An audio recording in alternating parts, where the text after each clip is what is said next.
Well, hi there. I'm Diana Montford, the world's first, yes, first, count me, the world's first transgender television journalist, accept no substitutes.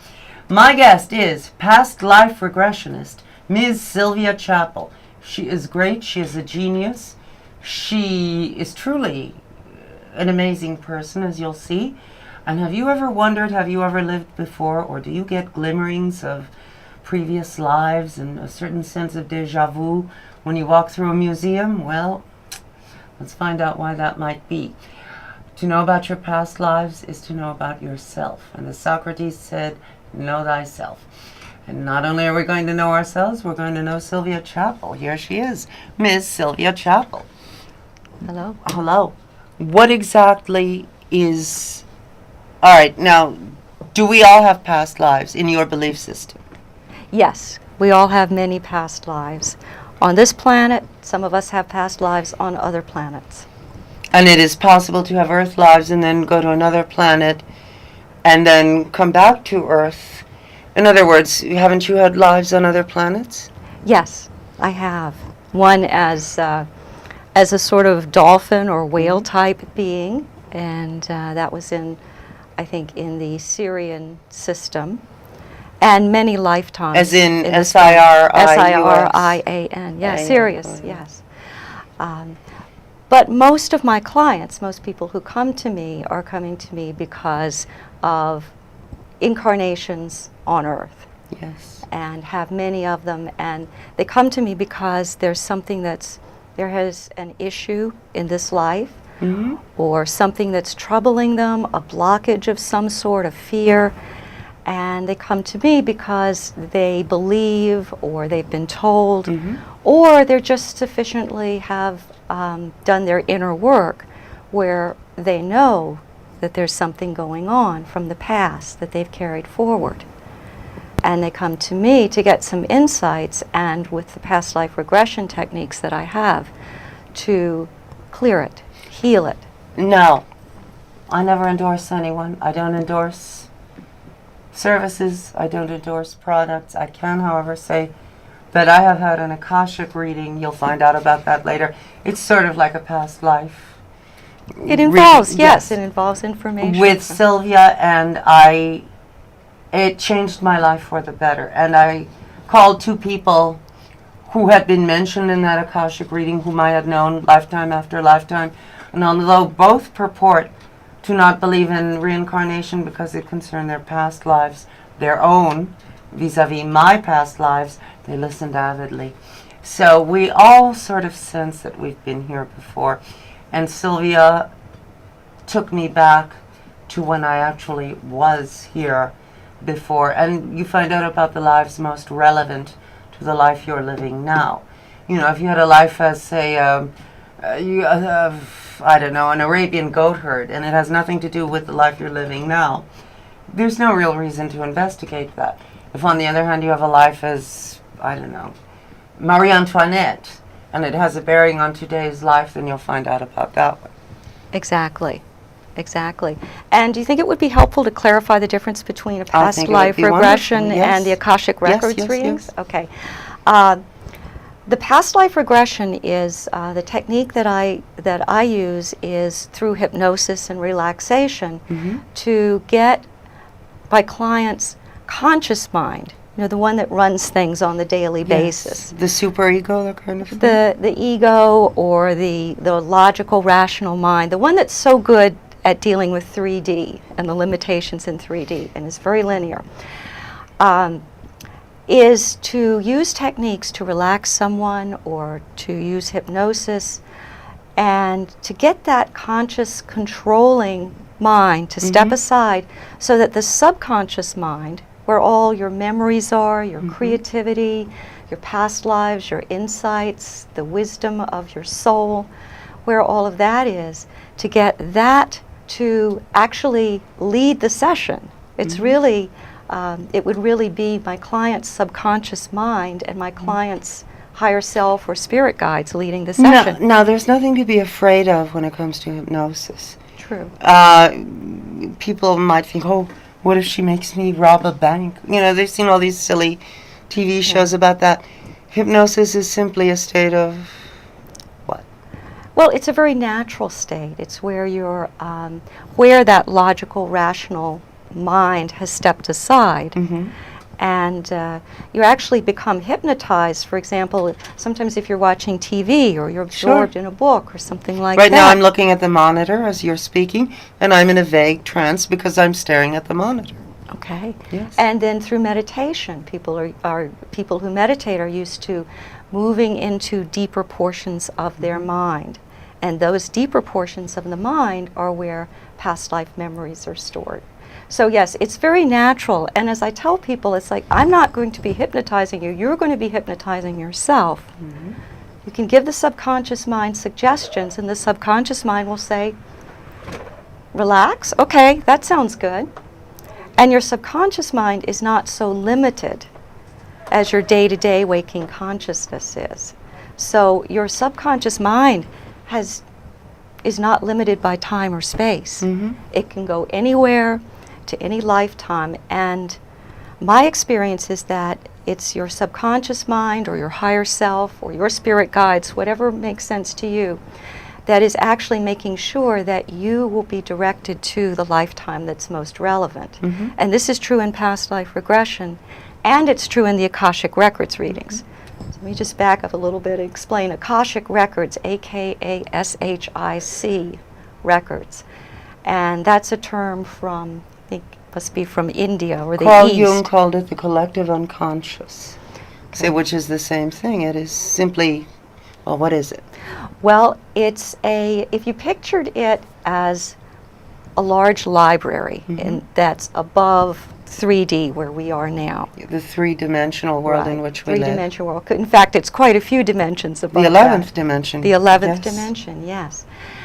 And there is the record of every thought, word, action, and your probable futures. It's your past, everything all the choices you've made in the past, all the choices that you're thinking about in the present, and then the probable outcomes, because as free will beings, we have the free will to create whatever future we want by the choices we make.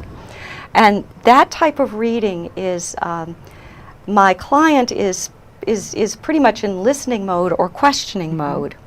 And I'm the one who goes into a different shift of consciousness, where using a protocol taught by Maureen St. Germain, my teacher, who has been on was this show, a guest for you.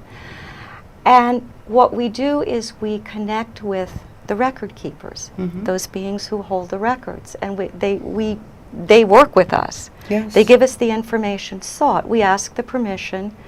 We always make sure that we're doing this for the highest and best. And our source is always 100% God light, except no substitutes, for the highest and the best. So I am the one making the connection, and I receive the information, and I'm the conduit. I'm the channel at that point. The part of me that is that linear consciousness. All right, now that's aside. the Akashic. Right, and we want to focus on now the past life regression. You are hypnotized to go back to a past life, whatever life will be better for you to understand vis-a-vis this life.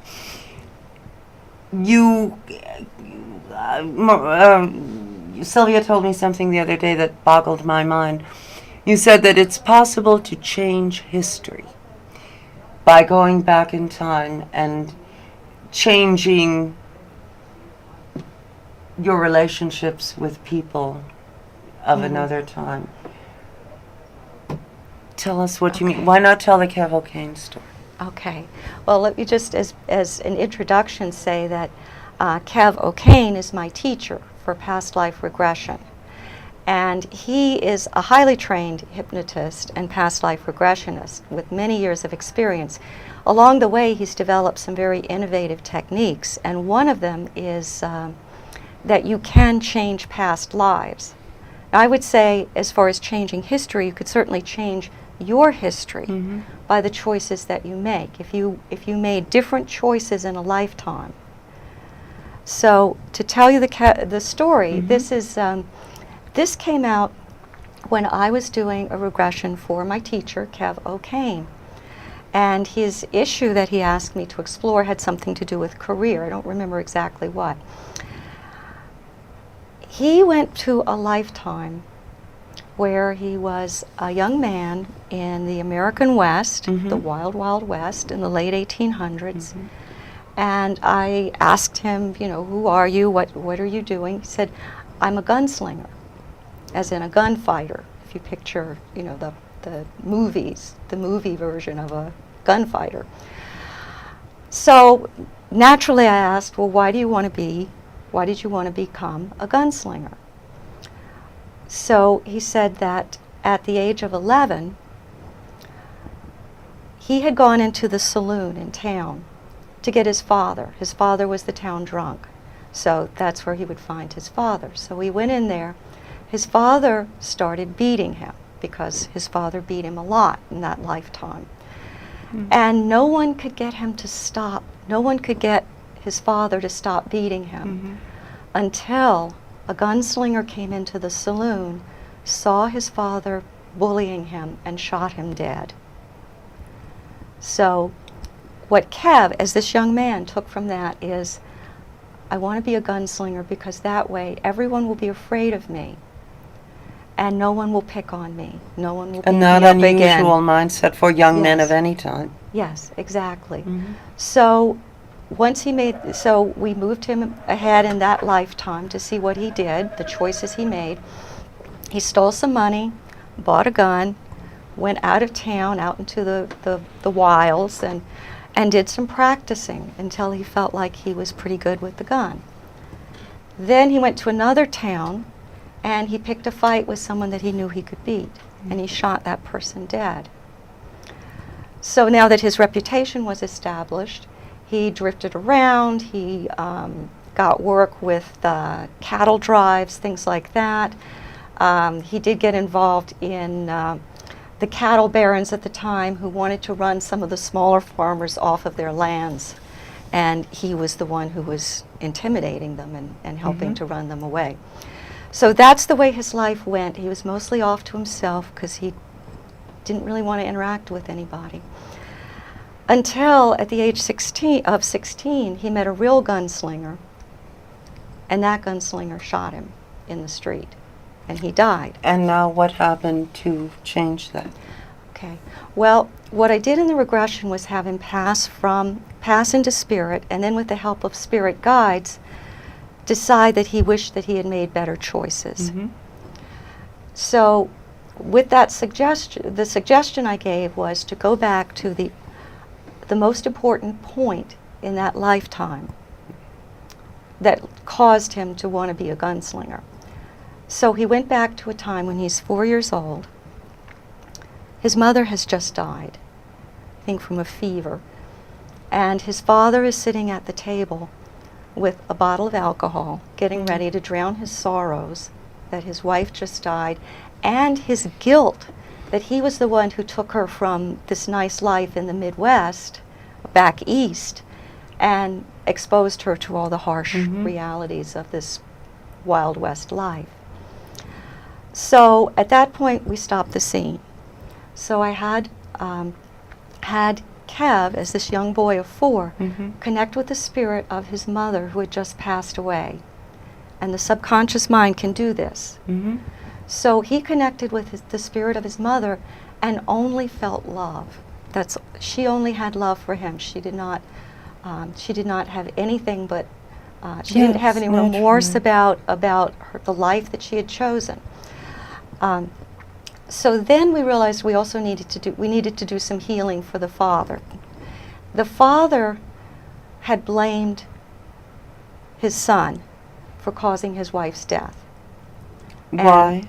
Because the boy had gotten sick with a fever and had brought it home, and she had nursed him like any mother would.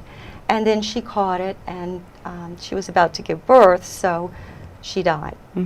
As did the baby, no doubt. As did the baby, yes.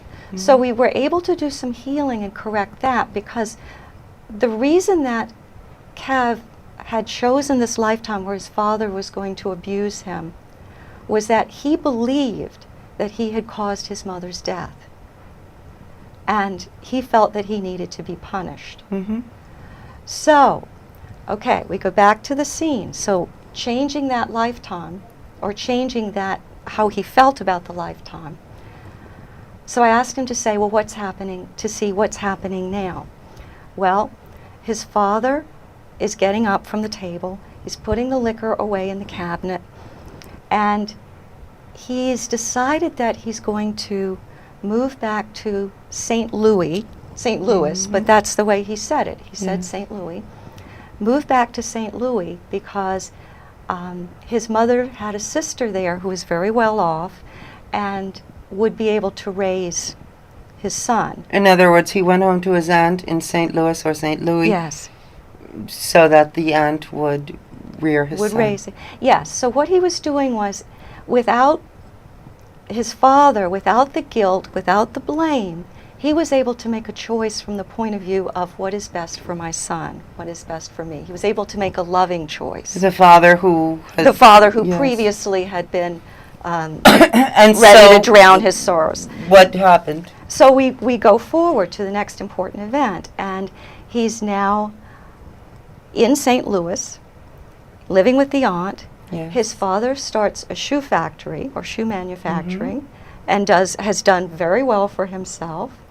And his aunt has been wonderful at raising him, and it's a totally different scenario. Now, this is the young man who died at 16 in a Wild Yes. West street, Yes. being shot by a shooter, let's be Yes. non-sexist. And by changing his past, he then wound up, I believe he was a journalist for years, and then Actually, yes. I'm sorry. Actually, and We this have to is move such it along. and this is such a fascinating story. I was just amazed as it unfolded. The aunt had a piano, and taught the boy how to play the piano. Mhm. She also was one of the first people to have some sheet music of this new musical form called ragtime, a craze that was sweeping everybody's the country. doing it now. And so Kev, in this lifetime, had a great, he was very good with music, and he really enjoyed playing ragtime. He went to study at the San Francisco Conservatory of Music, graduated from there, and then with his classical background was able to take a popular music like ragtime around the country, and he was a concert pianist. As opposed to dying in the streets at the Yes. age of 16. Yes. Today's person, Kev O'Kane, went back, changed a previous life. The previous life lasted much longer in much better circumstances. How can Yes. we do this?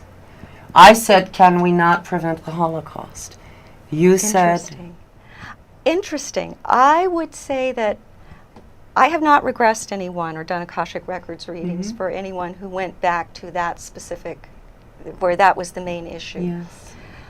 And what I would say is, yes, we could change it one person at a time. And I think that would be important, because each person healing themselves, then it adds to the collective. It Could we go uplifts us back, all. save Anne Frank, and have her be a highly respected romance author in the 70s, maybe, you know?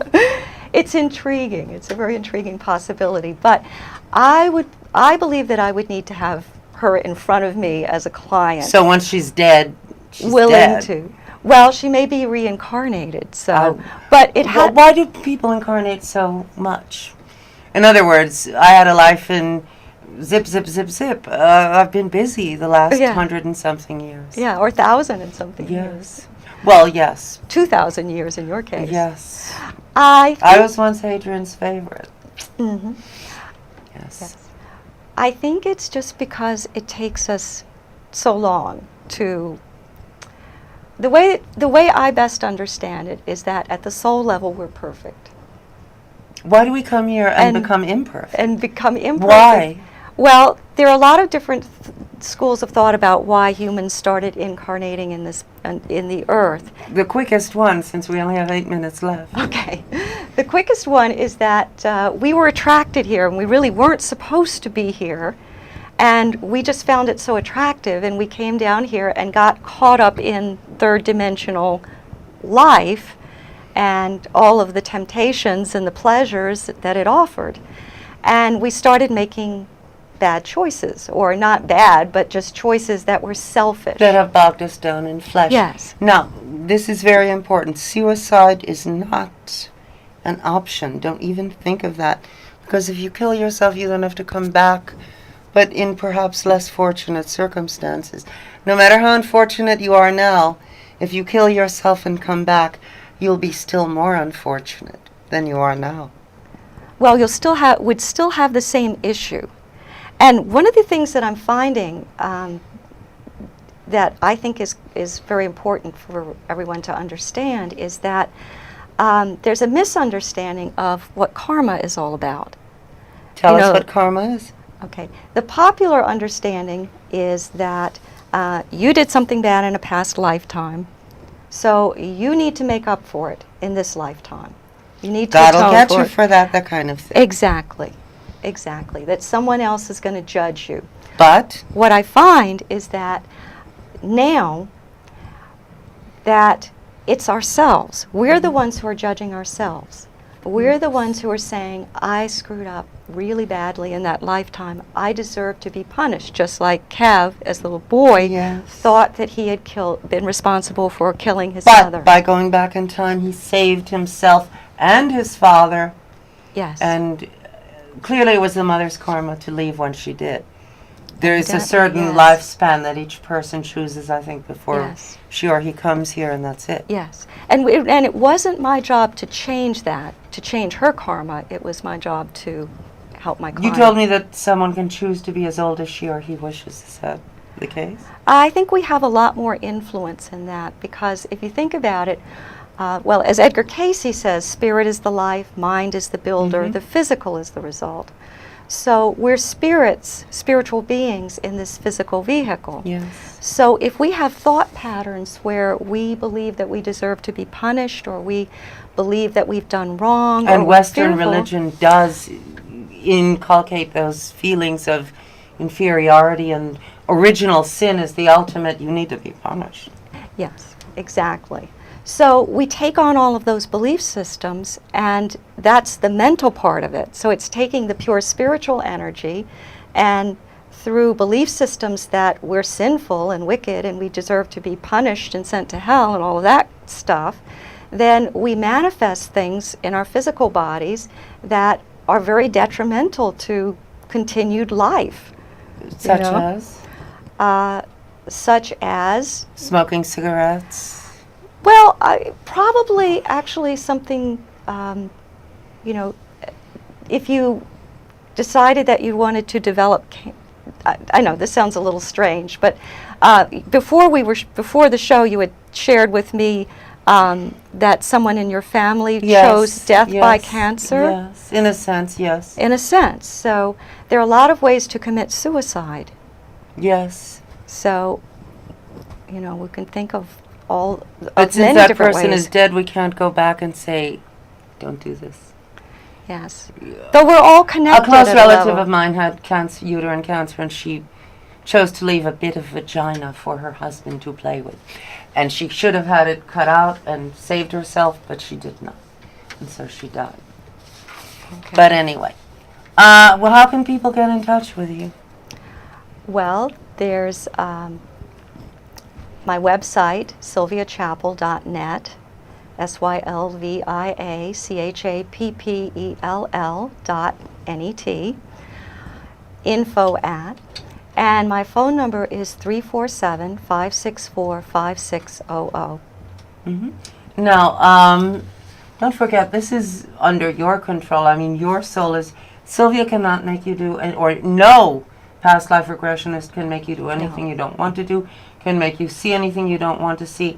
If you see something unpleasant in a previous life, she will, and any responsible hypnotist will say, rise above it, you can see it, but it's not hurting you. And when you,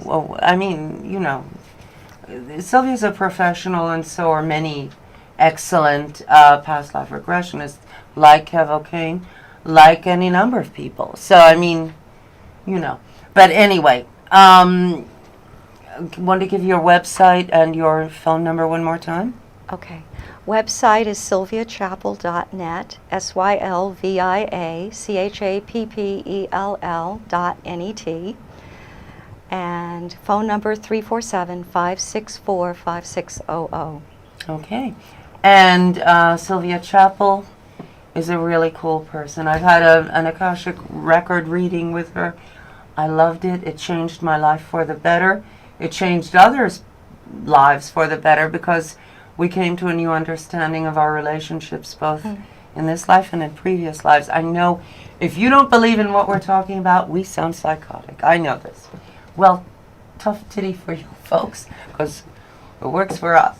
And that's what counts, right? Well, it's the healing that's important. I mean, Yes. that's the way to do it. Okay. Anyway, now Sylvia, if people want to contact you and they say, oh, I'm so afraid, I want to go back in time, but I don't know how, and oh, Ms.